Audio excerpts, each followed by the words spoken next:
Ang malakas na tunog ng nabasag na babasagin ang pumunit sa katahimikan ng gabi. Halos mapatalon si Leonard sa kinauupuan niyang sofa sa sala. Kumabog ang dibdib niya at iisang pangalan lang ang nabuo sa kanyang isipan. Samantha, mabilis siyang tumayo at nagmamadaling tinungo ang kusina.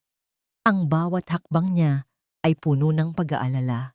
Nadatnan niya roon si Samantha, nakatayo at perpekto pa rin ang itsura, ngunit may bakas ng inis sa maganda nitong mukha. Sa sahig, abala sa pagpulot ng mga bubog ng basag na plato, ang kanyang ina, si Nanay Rosa. Nakahinga ng maluwag si Leonard, isang malalim na paghinga ng ginhawa dahil ligtas ang babaeng pinakamamahal niya. Saka lang niya ibinaling ang buong atensyon sa ina. "Nay, okay lang po kayo?" Tanong niya habang tinutulungan itong tumayo. "Ayos lang ako, iho. Nadulas lang sa kamay ko ang plato."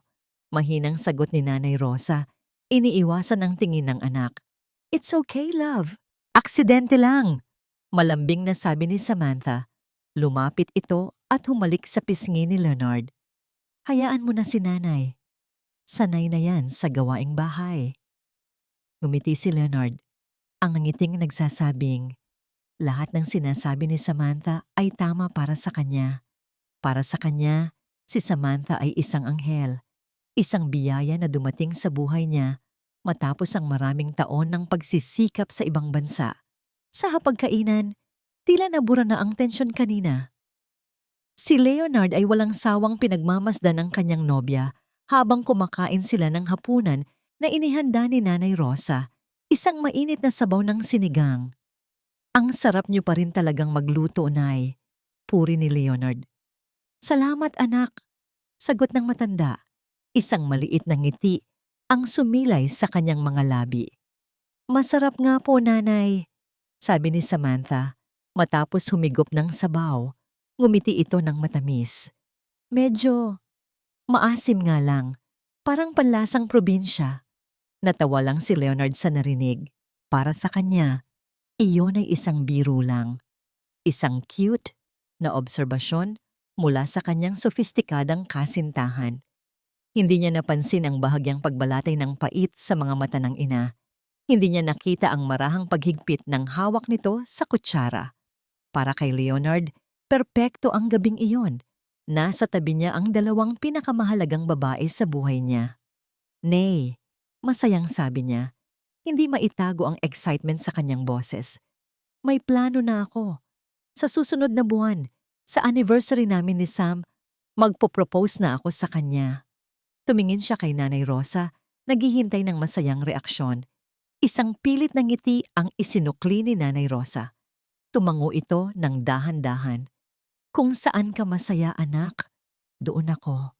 Ang mga salitang yun ay sapat na para kay Leonard. Ang tanging mahalaga ay ang sarili niyang kaligayahan.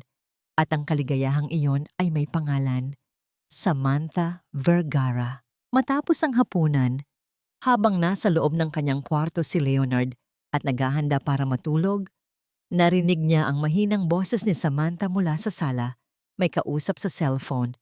Hindi niya sinasadyang makinig, ngunit narinig niya ang isang pangungusap na bahagyang gumulo sa kanyang isipan.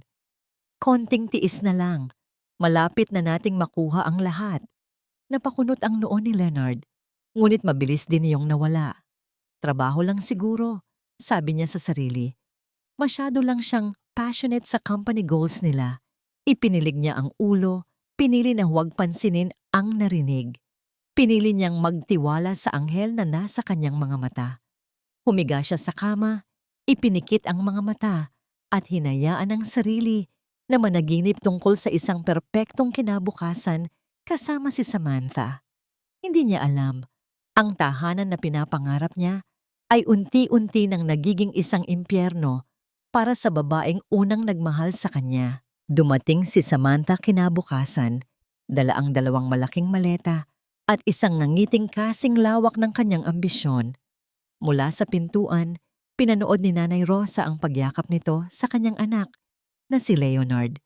Masaya si Leonard at para kay Nanay Rosa, Iyon lang dapat ang mahalaga. "Welcome home, love," narinig niyang sabi ni Leonard. "Salamat, Nay, sa pagpayag na dito ako tumuloy." Baling sa kanya ni Samantha, ang boses ay puno ng tamis. "Walang anuman, iha. Tahanan niyo rin ito," sagot ni Nanay Rosa, isang nangiti na hindi umabot sa kanyang mga mata. Ngunit ang init ng pagtanggap ay naglaho kasabay ng pag-alis ni Leonard papunta sa opisina. Naiwan silang dalawa ni Samantha sa bahay. Ang anghel sa paningin ng kanyang anak ay biglang nag-iba ng anyo. Nagsimula ito sa mga simpleng utos. "Nanay, pakikuha ng tubig. Nanay, pakilinis ng kwarto ko." Sumunod si Nanay Rosa nang walang reklamo. Ngunit habang tumatagal, ang mga utos ay nahaluan ng panlalait. Katatapos lang niyang labhan ang mga puting damit. Maingat niya itong tiniklop at ipinatong sa ibabaw ng kama sa kwarto ni Samantha. Pagtalikod niya, narinig niya ang isang mahinang tunog. Paglingon niya, ang mga damit na kalalaba lang niya ay nasa sahig na. "Ano ba ito? Bakit amoy araw pa rin?" Malamig na tanong ni Samantha. Nakatayo ito na parang reyna, nakapamiwang. "Ulitin mo ang paglaba. Gumamit ka ng fabric conditioner. Hindi ka ba marunong nun sa probinsya?" Napatungo si Nanay Rosa. Naramdaman niya ang unti-unting pag-init ng kanyang mga mata. Kinagat niya ang kanyang labi. Walang salitang lumabas mula sa kanya. Dinampot niya ang mga damit at tahimik na lumabas ng kwarto. Habang ibinabalik ang mga damit sa washing machine, biglang sumagi sa isip niya ang ama ni Leonard. Ang lalaking ipinagpalit siya sa isang babaeng taga-syudad. Isang babaeng mas maganda, mas edukada, at mas mayaman. Ang sakit ng kahapon ay tila bumabalik, bumubulong sa kanya na baka maulit ang lahat. Baka iwan din siya ni Leonard kapag naging pabigat siya sa perpektong buhay nito. Kaya pinili niyang manahimik para sa kaligayahan ng kanyang anak. Kinahapunan, habang nagtitimpla siya ng kape para kay Samantha, aksidenteng nabunggo siya nito. Natapon ang mainit na kape sa kanyang kamay. "Aray!" Daing niya sa hapdi. Tiningnan lang siya ni Samantha. Walang bakas ng pag-aalala. Walang kahit isang sorry. Naglakad lang ito palayo na parang walang nangyari. Nang gabing iyon, pag-uwi ni Leonard, nadatnan siya nitong nilalagyan ng ointment ang mapulang balat sa kanyang kamay. "Nay, anong nangyari dyan?" Nag-aalalang tanong ni Leonard. Bago pa man makasagot si Nanay Rosa, mabilis na sumingit si Samantha. "Oh my God, Nanay! Napasok ka pala kanina. Bakit hindi mo agad sinabi?" Lumapit ito, kinuha ang ointment, at siya na mismo ang marahang nagpahid sa kamay ng matanda. Ang mga kilos nito ay puno ng pag-aalaga. "Sorry, love. Kasalanan ko. Hindi ko sinasadyang mabunggo si Nanay kanina." Niwala si Leonard. Paano siyang hindi maniniwala? Sa harap niya, si Samantha ay isang maaalalahaning anghel. Bago matulog, nagmo-mop ng sahig sa kusina si Nanay Rosa. Basang-basa pa ang tiles nang dumaan si Samantha. Hindi ito nag-ingat. Sinasadya man o hindi, dumaan ito sa pinakabasang bahagi, dahilan para biglang madulas si Nanay Rosa at halos matumba. Mabuti na lang at nakakapit siya sa pader. Huminto si Samantha. Lumingon ito sa kanya. Sa ilalim ng madilim na ilaw ng kusina, nakita ni Nanay Rosa ang isang malamig na kislap sa mga mata nito. Isang ngangiting nakakakilabot ang gumuhit sa mga labi ni Samantha. "Mag-ingat ka, Nanay," sabi nito sa isang boses na parang bulong ng isang ahas. "Mahirap na kung madulas ka at mabagok ang ulo mo." At pagkatapos ay tinalikuran na siya nito. Iniwan si Nanay Rosa na nanginginig sa kinatatayuan, hindi dahil sa muntik na pagbagsak, kundi dahil sa takot na unti-unting gumagapang sa kanyang puso. Sa mga sumunod na linggo, napansin ni Leonard na tila lalong lumalim ang mga guhit sa mukha ng kanyang ina. Mas madalas na itong tahimik, at kung minsan ay nahuhuli niya itong nakatulala sa isang sulok, Malayo ang tingin. Ang dating sigla sa mga mata nito ay napalitan ng isang kalungkutang hindi niya maintindihan. May problema po ba, Nay? Tanong niya isang umaga habang nagkakape. Umiling lang si Nanay Rosa. Wala anak, napapagod lang siguro. Si Love, I told you. Malamig na singit ni Samantha habang inaayos ang kurbata ni Leonard. Nanay's just not used to having me around. At siguro, dala na rin ng edad. We should be more understanding. Tama si Samantha, isip ni Leonard. Palagi itong tama. Ang mga paliwanag nito ay laging may luhika, laging puno ng pag-unawa na hindi niya kayang isipin. Isang araw, habang nag-aabot ng bayad sa pandesal, nakita niya ang paso sa kamay ni Nanay Rosa. Mapula pa rin ito. Nay, hindi pa rin po gumagaling yan. Nag-aalala niyang tanong. Okay na ito anak. Maliit na paso lang. It was my fault, sabi ni Samantha mula sa likuran nila. Ang boses ay puno ng pagsisisi. Dapat mas nag-ingat ako. Minsan kasi, kahit sa paglalakad, parang out of balance na si Nanay. Don't worry, love. I'm making sure she applies the ointment 3 times a day. Ngumiti si Leonard sa nobya. Ang pag-aalala sa puso niya ay napalitan ng paghanga. How did he get so lucky to have someone as caring as Samantha? Paglabas niya ng gate para pumasok sa trabaho, nasalubong niya si Manang Yuri, ang kanilang matandang kapitbahay na nakasaksi sa kanyang paglaki. Leonard, iho, bati nito, may kakaibang tingin sa mga mata. Manang Yuri, kamusta po? Mabuti naman. Ikaw kamusta? Ang nanay mo kamusta? Tanong nito, may diin sa huling tanong. Okay naman po, Manang. Medyo nagkakaedad na lang po siguro. Tinitigan siya ni Manang Yuri. Tila may gustong sabihin ngunit nag-aatubili. Alagaan mong mabuti ang nanay mo, iho. Sabi na lang nito sa huli. Iba na ang panahon ngayon. Hindi na unawaan ni Leonard ang ibig sabihin nito. Marahil ay nag-aalala lang ang matanda. Gaya ng lahat ng matatanda. Pumasok siya sa kanyang sasakyan. Iwinaksi ang usapan sa kanyang isip. Kinagabihan, pag-uwi niya, may dalang malaking paper bag si Samantha. Look, love, I bought nanay some supplements. Masaya niyang sabi. Inilabas niya ang ilang bote ng mamahaling gamot. Good for the memory and for bone strength, para hindi na siya madaling mapagod at makalimot. Lalong lumaki ang puso ni Leonard para kay Samantha. Maging ang kalusugan ng ina niya ay iniisip nito. Ngunit ng gabing iyon, isang bagay ang gumambala sa kanyang kapayapaan. Nagising siya sa kalagitnaan ng gabi dahil sa uhaw. Dahan-dahan siyang bumaba, papuntang kusina. Ayaw gumawa ng ingay. Ngunit pagdating niya sa sala, may naaninag siyang liwanag mula sa isang sulok. Nakita niya si Samantha, nakatalikod, nakaupo sa sahig. Nasa harap nito ang lumang baul ni Nanay Rosa. Ang baul kung saan nakatago ang lahat ng mahahalagang dokumento at alaala ng kanyang ina. Binubuklat ni Samantha ang mga papel sa loob. Sam! Tawag niya. Puno ng pagtataka ang kanyang boses. Nagulat si Samantha. Mabilis nitong isinara ang baul at humarap sa kanya. May isang pilit na ngiti. Love, nagising ka pala. Sorry, hindi ako makatulog. Palusot nito. Naalala ko lang kasi yung kwento ni Nanay tungkol sa luma niyang recipe ng adobo. Naisip ko, baka nandito sa mga lumang notebook niya. I wanted to surprise you sana bukas. Tinitigan ni Leonard si Samantha. Pagkatapos ay ang baul. Tila may something na hindi tama. Isang maliit na boses sa kanyang isip ang nagsasabing may mali.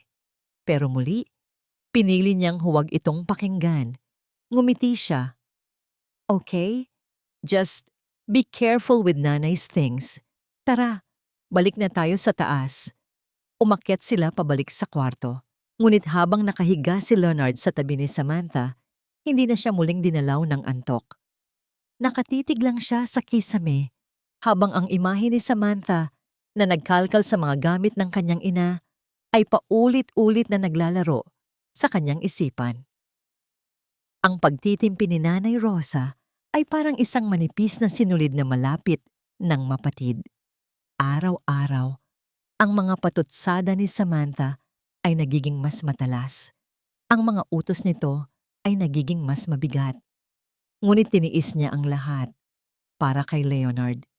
Isang hapon, habang naghahanda si Nanay Rosa ng merienda, bumaba si Samantha mula sa kwarto nito, suot ang isang mamahaling puting bestida. Nagmamadali itong lumabas para makipagkita sa mga kaibigan. Sa pagmamadali ring iyon, hindi napansin ni Nanay Rosa na papalapit ito habang bitbit niya ang isang mangkok ng mainit na sopas. Nagkabanggaan sila. Isang maliit na tilamsik ng sopas ang tumama sa laylayan ng damit ni Samantha.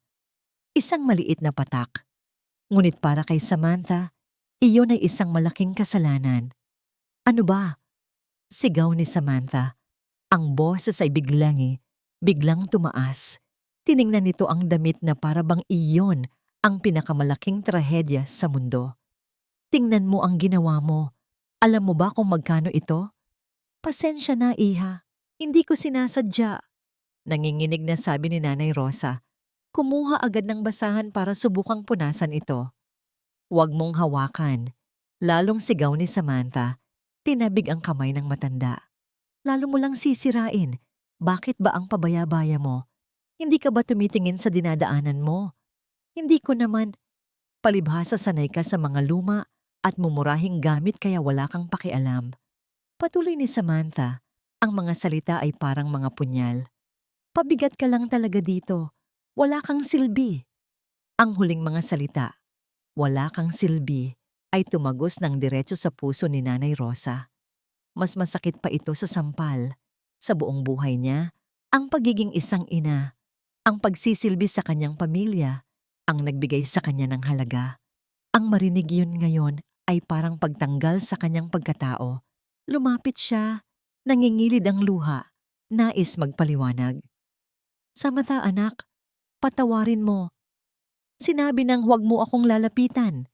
Sa galit ni Samantha, malakas niyang itinulak ang balikat ni Nanay Rosa. Nawalan ng balanse ang matanda. Ang kanyang mga paa ay tila naging malambot na putik. Wala siyang nakapitan. Ang sumunod na naramdaman niya ay ang malamig at matigas na sahig na sumalubong sa kanyang likod. Isang malakas na kalabog ang umalingaw-ngaw sa buong bahay, kasunod ng isang matinding kirot na gumapang mula sa kanyang balakang. Kasabay ng kalabog na yon ang pagbukas ng pinto. Si Leonard, kakawilang niya. Nay! Sigaw ni Leonard, ang mukha ay puno ng pagkabigla. Mabilis siyang tumakbo palapit, hindi pinapansin si Samantha. Anong nangyari? Ayos lang po kayo? Biglang nag-iba ang anyo ni Samantha. Ang galit sa mukha nito ay napalitan ng pagkataranta at pag-aalala. Nagsimula itong umiyak. Love, hindi ko alam. Hindi ko alam ang nangyari. Humahagulgol na sabi nito. Nag-uusap lang kami. Tapos bigla na lang siyang natumba. I tried to catch her, pero ang bilis ng pangyayari. Dahan-dahang inalalayan ni Leonard na makaupo ang ina. Bawat galaw ni Nanay Rosa ay may kasamang sakit. Ngunit wala nang masasakit pa sa nakita niya sa mga mata ng sariling anak. Pagkalito, pag-aalala. Ngunit walang bahid ng galit para kay Samantha. Naniwala siya. Mas pinaniwalaan niya si Samantha. Dadaling kita sa kwarto, Nay, sabi ni Leonard, at maingat siyang binuhat. Habang paakyat sila ng hagdan, narinig ni Nanay Rosa ang patuloy na pag-iyak ni Samantha sa ibaba. Isang perpektong pag-arte. At si Leonard, ang kanyang mabait at mapagmahal na anak, ay naging isang bulag na manonood. Inihihiga siya ni Leonard sa kama. Tiningnan siya nito na may malalim na pag-aalala.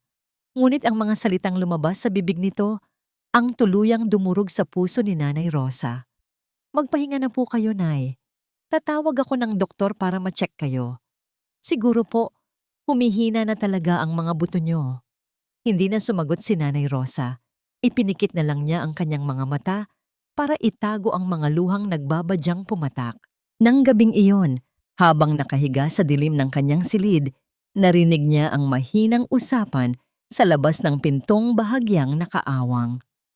Boses ni Leonard, sinusubukang pakalmahin si Samantha. "It wasn't your fault, love. Please stop crying."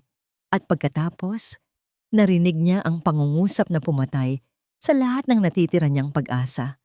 "Maybe we should install more handrails around the house. She's not getting any younger." Sa sandaling iyon, isang butil ng luha ang tuluyang pumatak mula sa mga mata ni Nanay Rosa, gumulong sa kanyang pisngi at nawala sa unan. Sa katahimikan ng gabi, naramdaman niya na hindi lang ang kanyang katawan ang nabagok, pati ang kanyang kaluluwa. Pinilit ni Leonard na paniwalaan ang kwento ni Samantha. Mas madaling paniwalaan na aksidente ang lahat. Mas madaling tanggapin na dala lang ng katandaan ang nangyari sa kanyang ina. Ngunit sa kabila ng lahat ng pagpilit, may isang boses sa kanyang isipan na hindi mapatahimik. Isang tinig na nagtatanong, isang tinig na nagdududa. Sa mga sumunod na araw, sinubukan niyang maging mas mapagmasid. Tiningnan niya kung paano alagaan ni Samantha ang kanyang ina. Sa harap niya, si Samantha ay ang perpektong alalay. Naghahanda ng pagkain, nag-aabot ng gamot, laging nakangiti at malambing. Ngunit may mga pagkakataon, sa isang saglit na pag-iwas niya ng tingin, na nasusulyapan niya ang totoong anyo nito. Tulad ng isang malamig na pag-irap ni Samantha nang mabasag ni Nanay Rosa ang isang baso. O ang marahas na pag-agaw nito ng remote ng TV mula sa kamay ng matanda. Mga maliliit na bagay. Ngunit para kay Leonard, ang mga ito ay parang maliliit na butas sa isang pader na akala niya ay perpektong pagkakagawa. Isang umaga, habang naghahalongkat sa basurahan sa kusina para itapon ang isang kahon, may nakita siyang kumikinang. Kinuha niya ito. Ito ang lumang silver hairpin ni Nanay Rosa, isang pamana pa mula sa lola niya. At hindi ito kailanman inaalis ng ina sa kanyang buhok. "Sam, nakita mo ba to sa basura?" Tanong niya, ipinakita ang suklay. Nagulat si Samantha, ngunit mabilis na nakabawi. "Oh, yan pala. Hinahanap namin yan ni Nanay kanina. Naku, baka nalaglag lang yan habang nagtatapon siya ng balat ng prutas. You know, medyo makakalimutin na nga." Muli, isang lohikal na paliwanag. Ngunit hindi na ito kasing epektibo tulad ng dati. Itinago ni Leonard ang suklay sa kanyang bulsa at hindi na nagsalita. Kinahapunan, sinadya niyang umuwi ng mas maaga. Tahimik niyang ipinarada ang kotse sa kabilang kanto at naglakad papasok sa kanilang gate. Dahan-dahan niyang pinihit ang susi sa pinto, maingat na huwag gumawa ng ingay. Mula sa sala, narinig niya ang boses ni Samantha, ngunit hindi ito malambing. Ito ay malamig at puno ng pagbabanta. "Ilang beses ko bang sasabihin sa'yo na ayokong nakakakita ng kahit anong kalat dito? Kung hindi mo kayang linisin yan, itatapon ko lahat ng yan sa labas." Sumilip si Leonard mula sa gilid ng pader. Nakita niya ang kanyang ina, si Nanay Rosa, na nanginginig na pinupulot ang mga sinulid at karayom na nagkalat sa sahig. Sa tabi nito, nakatayo si Samantha, nakapamiwang. "Hindi ko naman sinasadyang," simula ni Nanay Rosa. "Puro ka na lang hindi sinasadya. Palibhasa wala ka nang ginawa kundi maging pabigat." Sa sandaling iyon, ramdam ni Leonard ang paninikip ng kanyang dibdib. Gusto niyang sumigaw. Gusto niyang sugurin si Samantha at ipagtanggol ang kanyang ina. Ngunit isang bahagi ng kanyang pag-iisip ang pumigil sa kanya. Kung gagawin niya iyon, magkakaroon lang ng gulo. Magde-deny si Samantha, mag-iiyakan, at babalik lang sila sa simula. Hindi. Kailangan niya ng patunay. Kailangan niyang malaman ang buong katotohanan. Dahan-dahan siyang umatras.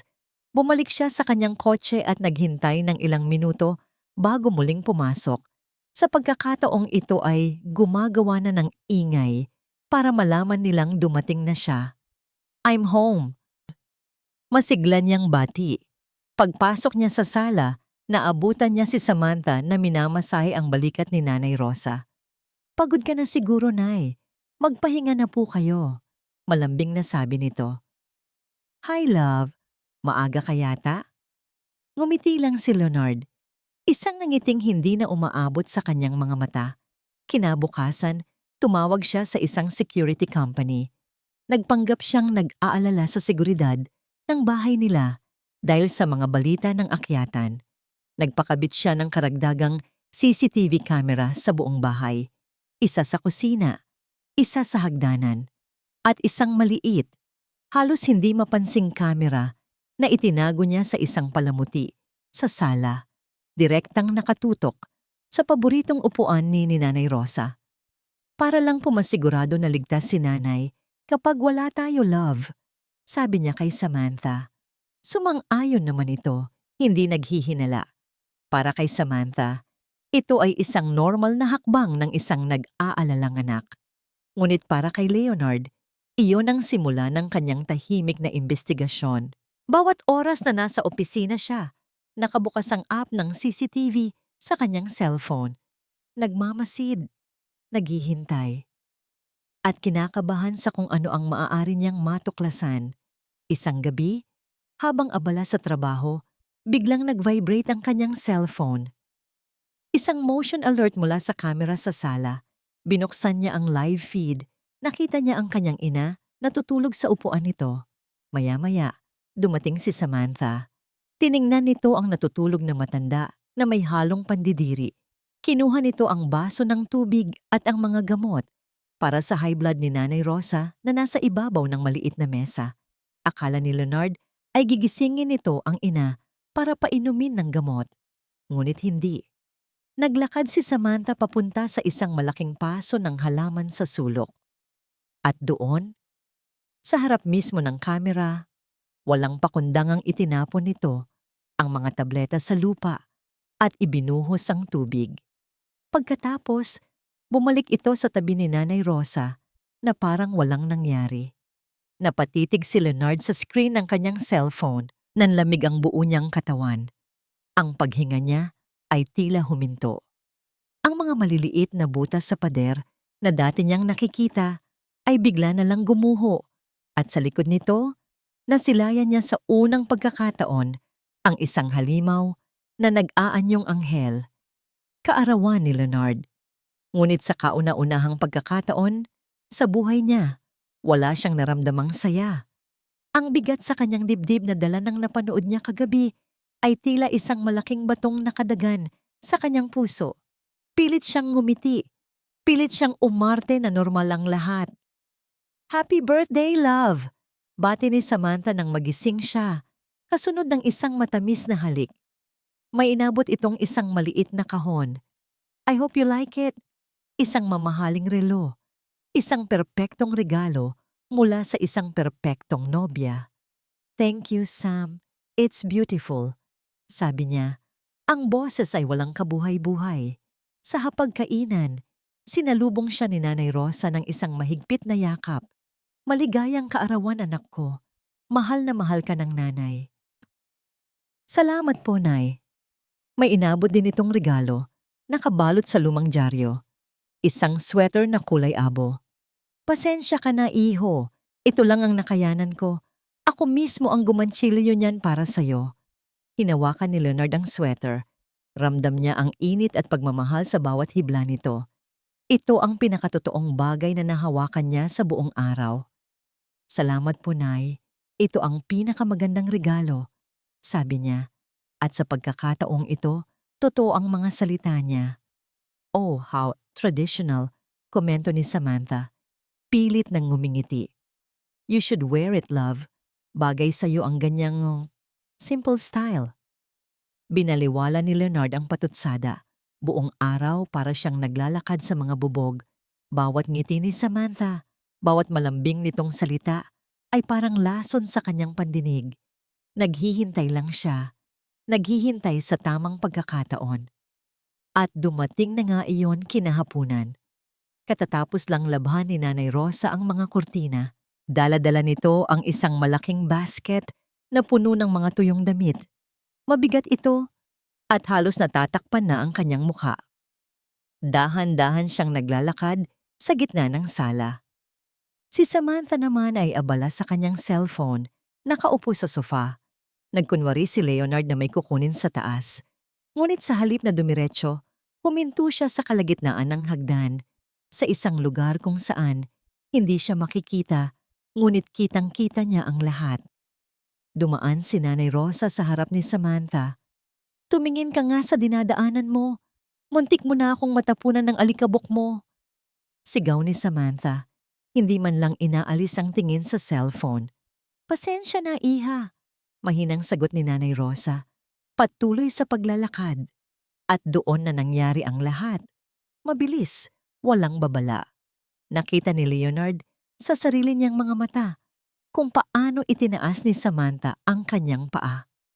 Nakita niya kung paano nito sinadyang sipain ang gilid ng bucket. Nawalan ng balanse si Nanay Rosa. Bumagsak ang basket.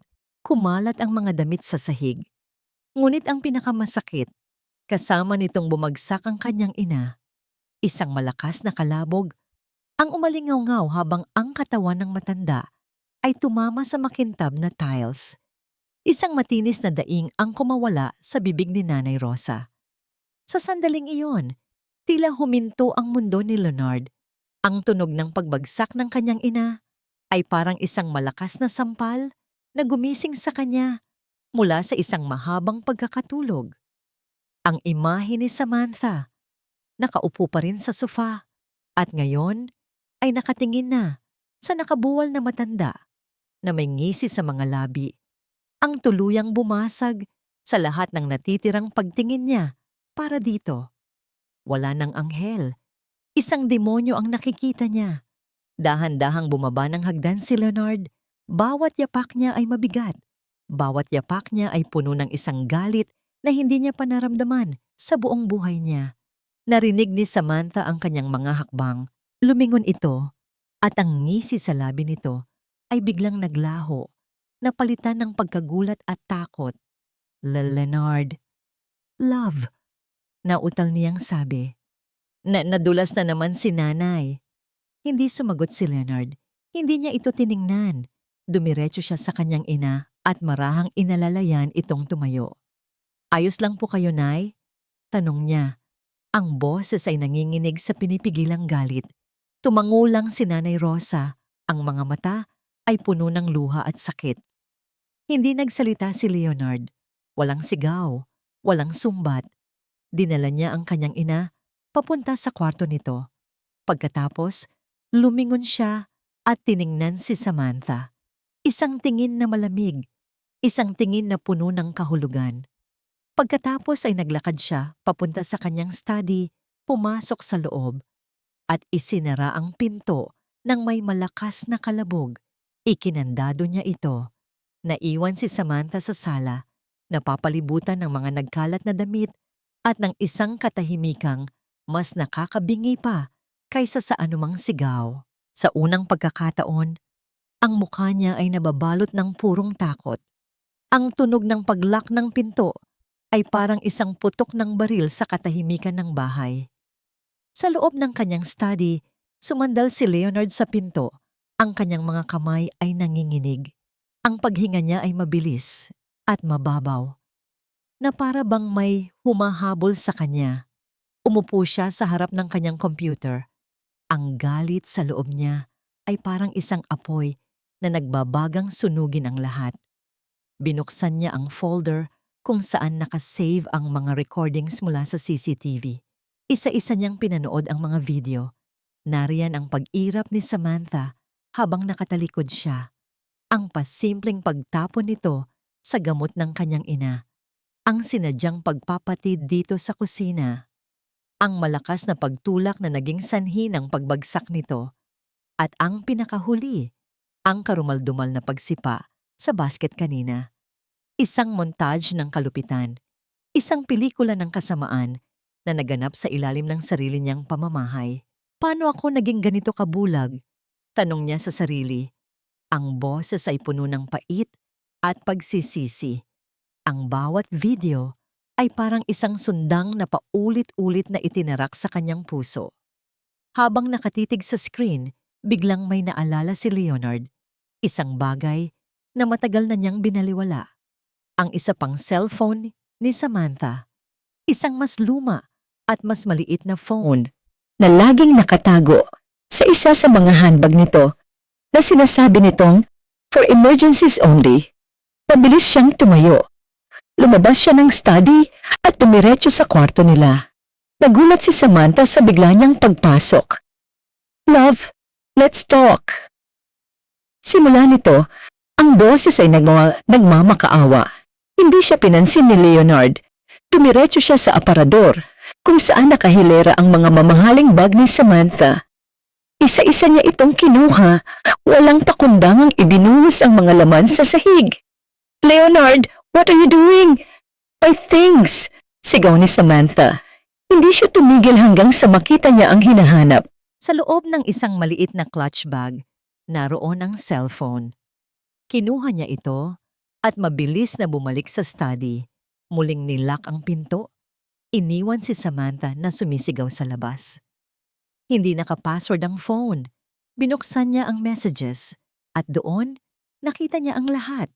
Isang mahabang listahan ng pag-uusap sa pagitan ni Samantha at ng isang contact na nagngangalang Kuya Marco.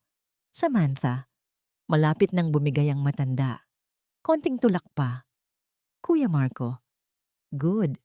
Naasikaso mo na ba yung papeles? Samantha, oo, ang galing kong umarte. Akala niya form para sa senior citizen benefits. Ang tanga. Kuya Marco, siguraduhin mong walang palya. Pag nakuha natin ang pera, diretso na tayo sa Canada. Ang paghinga ni Leonard ay tuluyan ng huminto. Pera? Anong papeles? Naghalongkat siya sa email ng cellphone na yon. At doon, sa isang folder na may titulong plans, nakita niya ang isang scanned document, isang life insurance policy. Ang pangalan ng policyholder? Rosa Alcaraz. Ang halaga, 10 million pesos. At ang pangalan ng nag-iisang beneficiary, Samantha Vergara. Sa ilalim ng pangalan niya, nakita ni Leonard ang isang pamilyar ngunit nanginginig na pirma. Ang pirma ng kanyang ina. Nabitiwan ni Leonard ang cellphone. Bumagsak ito sa sahig. Naramdaman niya ang pag-akyat ng asido sa kanyang lalamunan.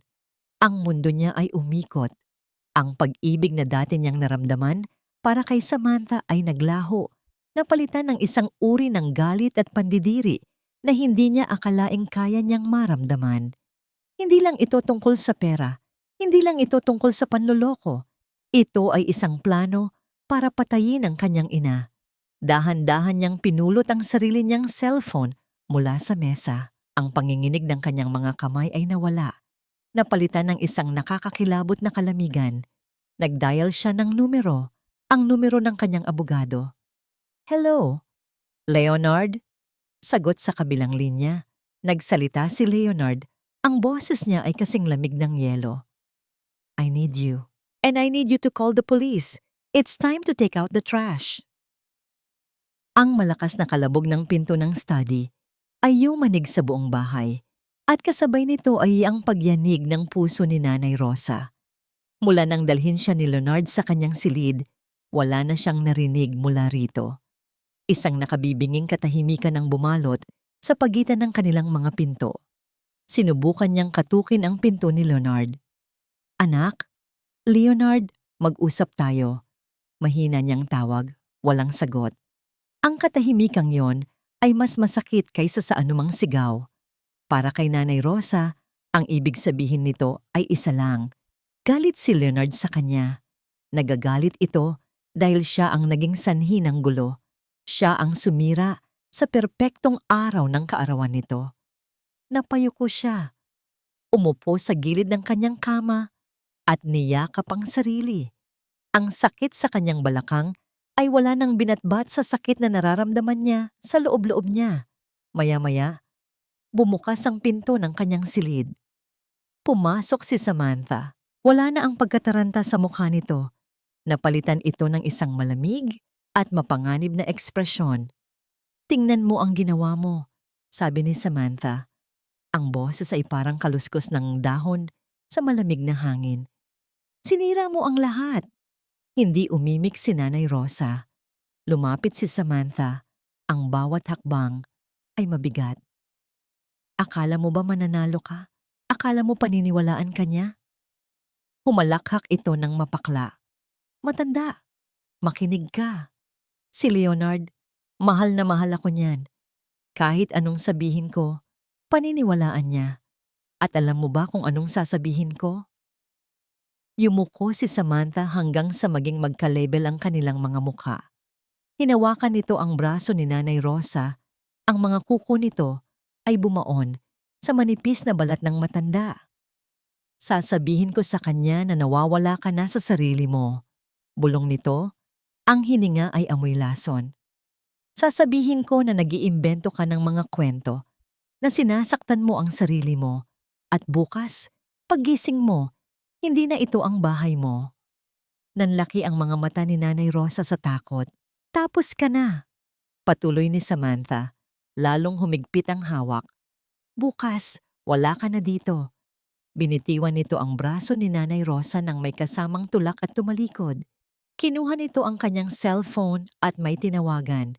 Sinasadyang lakasan ng boses para marinig ng matanda. "Hello, Kuya Marco? Oo, asikasuhin mo na. Kailangan ko ng medical team dito bukas ng umaga.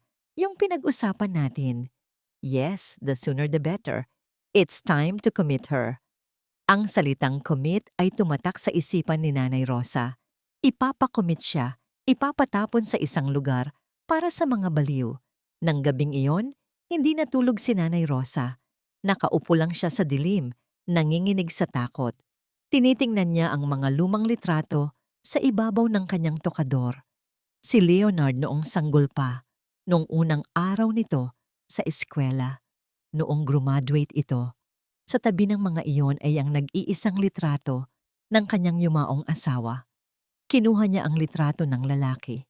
"Bakit mo kami iniwan?" tanong niya sa hangin. Ang mga luha ay malayang dumadaloy sa kanyang mga pisngi. "Sana nandito ka. Sana may karamay ako." Naramdaman niya ang sukdulang pag-iisa. Ang anak niya ay ayaw siyang kausapin. Ang babaeng pakakasalan nito ay isang demonyo. At ang kinabukasan niya ay isang madilim na abismo. Bandang umaga, habang ang araw ay nagsisimula palang sumilip, isang tunog ang pumunit sa katahimikan. Ang tunog ng doorbell. Napatalon ang puso ni Nanay Rosa. Mula sa kanyang silid, narinig niya ang mga yapak ni Samantha na nagmamadaling bumaba. Narinig niya ang pagbukas ng pinto. Pagkatapos, narinig niya ang boses ni Samantha. Matamis, ngunit may tagumpay. "Ayan na sila," sabi nito mula sa ibaba. Sapat na para marinig niya. Oras na para magpaalam. Sa sandaling iyon, niyakap ni Nanay Rosa ang kanyang mga tuhod at ipinikit ng mariin ang kanyang mga mata. Hinihintay ang pagdating ng kanyang impyerno. Ang pagbukas ng pinto ay nagdala ng malamig na hangin sa loob ng bahay. Pumasok si Samantha at sa likod niya ay isang lalaking may mapanlinlang na ngiti, si Marco, at dalawang tao na nakasuot ng uniforme ng nurse. Sila ang medical team na tinutukoy ni Samantha. "Good morning, Nanay," bati ni Samantha. Ang boses ay puno ng huwad na pag-aalala. "May mga bisita po tayo. They're here to help you." Napatingin si Nanay Rosa sa kanila mula sa sala, kung saan siya naupo buong gabi. Ang mukha niya ay puno ng takot. Niyakap niya ang sarili, umatras hanggang sa dulo ng sofa. "Huwag kayong lalapit." Nanginginig niyang sabi. "Relax, ma'am. We're just here to check on you," sabi ng lalaking nurse, papalapit ng dahan-dahan, tila isang mangangasong papalapit sa kanyang biktima. Ngumiti si Samantha ng may tagumpay. Ito na ang huling hakbang sa kanyang perpektong plano. Ngunit bago pa man makalapit ang mga nurse, isang tunog ang pumigil sa lahat. Ang tunog ng pagbukas ng pinto ng study. Lumingon ang lahat. Mula sa dilim ng silid, lumabas si Leonard. Ang itsura niya ay ibang-iba. Wala na ang Leonard na malambing at mapagtiwala. Ang mga mata niya ay malamig at matalim. Puno ng isang galit na hindi pa nila nakikita dati. Kalmado siya. Ngunit ang katahimikan niya ay mas nakakatakot kaysa sa anumang sigaw. "Good morning," sabi niya. Ang boses ay mababa at kontrolado. Tumingin siya sa mga nurse. "May I know which hospital you are from?" Nagkatinginan ang dalawang nurse at si Marco. Halatang hindi inaasahan ang paglabas ni Leonard. From St. Michael's Wellness Center, sir," sagot ng babaeng nurse. "Really?" tanong ni Leonard. May maliit na ngiting mapakla sa kanyang labi. "That's interesting because I just called them and they have no record of sending a team here." Namutla si Samantha. Love, what are you talking about? I arranged this para matulungan si nanay." "Tumahimik ka," putol ni Leonard. At sa unang pagkakataon, tiningnan niya ito ng diretso. Isang tingin na puno ng pandidiri. "Sit down, all of you. May gusto akong ipakita." May kinuha siyang remote sa kanyang bulsa at itinutok sa malaking TV sa sala. Sa isang pindot, umilaw ang screen. Ang unang lumabas ay ang video ni Samantha na tinatapon ang gamot ni Nanay Rosa sa pasoni. Napaawang ang bibig ni Samantha.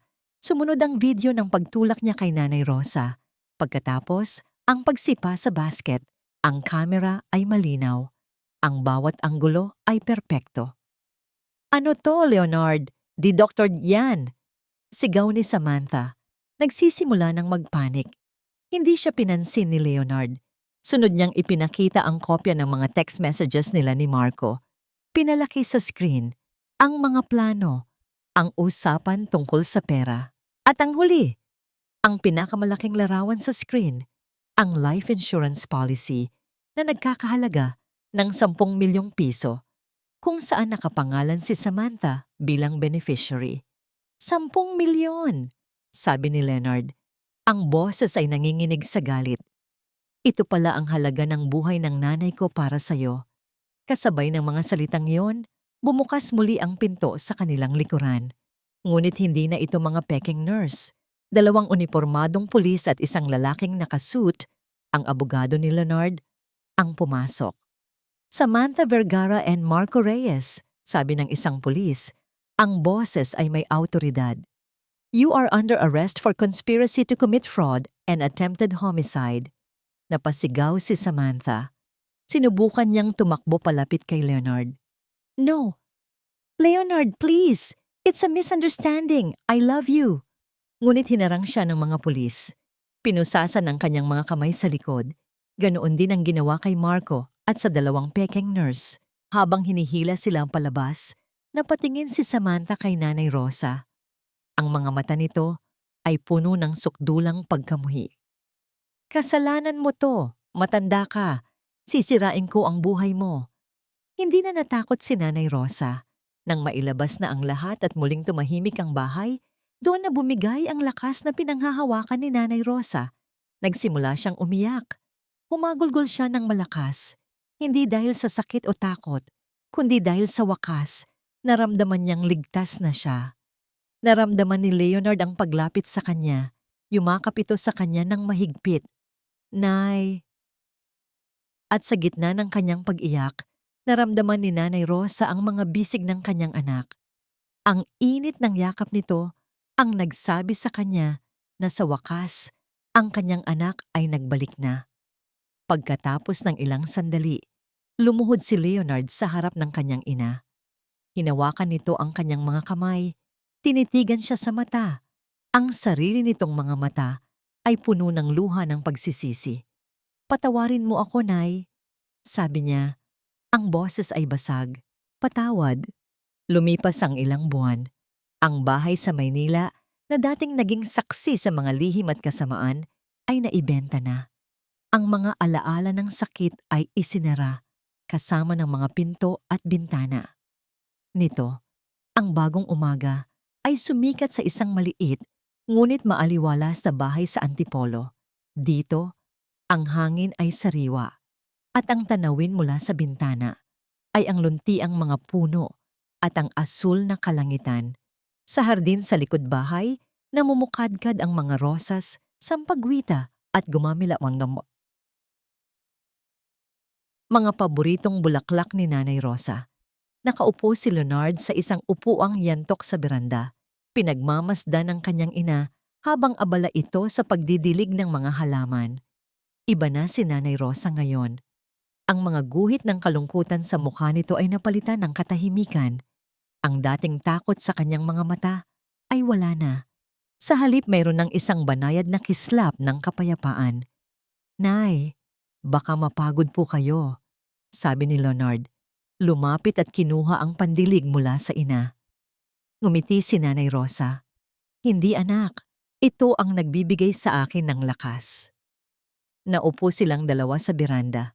Dala ang 2 tasa ng mainit na kape. Sa katahimikan ng umaga, sa unang pagkakataon, nagkwento si Nanay Rosa.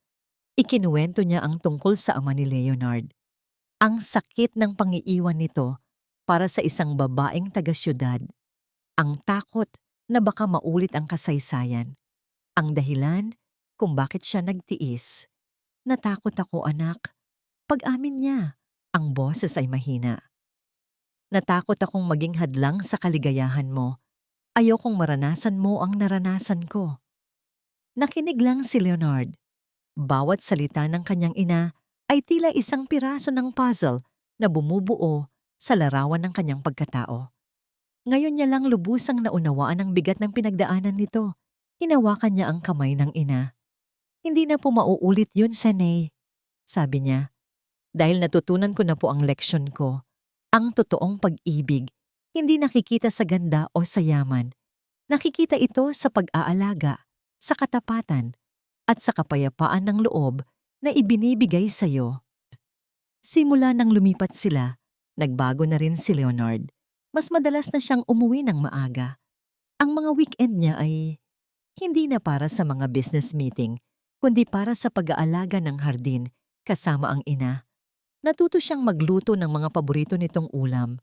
Kinahapunan, habang naghahanda sila ng hapunan, si Leonard ang nasa kalan, sinusubukang lutuin ang paboritong sinigang ni Nanay Rosa. Tikman mo nga to, Nay. Tama na ba sa asim?" tanong niya.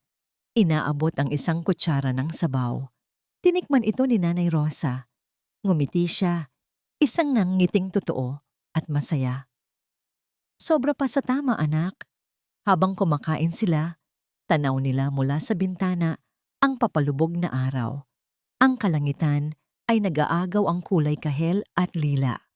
"Alam mo, Nay," sabi ni Leonard, "noong nasa abroad ako, ang pangarap ko lang ay magkaroon ng isang malaking bahay, magarang kotse, at isang magandang asawa. Akala ko, yun ang kahulugan ng tagumpay." Huminto siya sandali at tiningnan ng ina. "Pero mali pala ako. Ang tunay na tahanan hindi pala istruktura. Ang tunay na tahanan ay kung nasaan ang taong hindi hahayaang tumulo ang luha mo." Naramdaman ni Nanay Rosa ang pag-init ng kanyang mga mata, ngunit sa pagkakataong ito, hindi dahil sa lungkot, kundi dahil sa purong kaligayahan. Kasabay ng paglagitik ng mga kutsara at tinidor, narinig nila ang mahinang tunog ng kampana mula sa kalapit na simbahan sa Antipolo. Isang tunog na payapa, isang tunog na nagpapaalala ng bagong simula. Tumingin si Nanay Rosa sa kanyang anak. Nakita niya hindi lang si Leonard, ang matagumpay na negosyante, kundi ang kanyang munting batang lalaki na sa wakas ay natuto ng umuwi. Ngumiti siya, isang nangiting nagsasabing ang puso niya at ang puso ng kanyang anak ay sa wakas pareho ng nakahanap ng tunay na tahanan. At dito nagtatapos ang makulay na kwento ng mag-inang Leonard at Nanay Rosa. Mula sa kaibuturan ng aking puso, maraming salamat po sa inyong pagsubaybay at pakikinig sa ating kwento. Isang karangalan ang samahan kayo sa isang paglalakbay na puno ng sakit, pag-asa at higit sa lahat, pag-ibig. Habang isinusulat ko ang bawat kabanata, iisang bagay lang ang nasa isip ko, ang walang kapantay na pagmamahal ng isang ina. Sa likod ng bawat pangarap na ating tinutupad, may isang inang tahimik na nagsasakripisyo, nagdarasal at walang sawang umuunawa. Sila ang ating unang tahanan, ang ating kanlungan, at ang ating ilaw. Ang kwento ni na Leonard at Nanay Rosa ay isang paalala na ang tunay na tahanan ay hindi palaging isang lugar, kundi isang pakiramdam. Isang pakiramdam ng pagiging ligtas at minamahal. Ito rin ay isang paalala na huwag tayong masilaw sa mga bagay na kumikinang sa panlabas, dahil ang pinakamahalagang yaman ay ang pusong tapat at marunong magmahal ng walang hinihintay na kapalit. Kung mayroon man kayong aral na napulot o kung ang kwentong ito ay sumalamin sa inyong sariling karanasan, ikinagagalak ko pong mabasa ang inyong mga saloobin sa comment section sa ibaba. Ang inyong mga kwento at damdamin ang nagbibigay buhay sa bawat salitang aking isinusulat. Muli, ang aking taus-pusong pasasalamat. Naway baunin ninyo ang inspirasyon at pag-asa mula sa ating kwento. Hanggang sa muli nating pagkikita sa susunod na kwento. Paalam.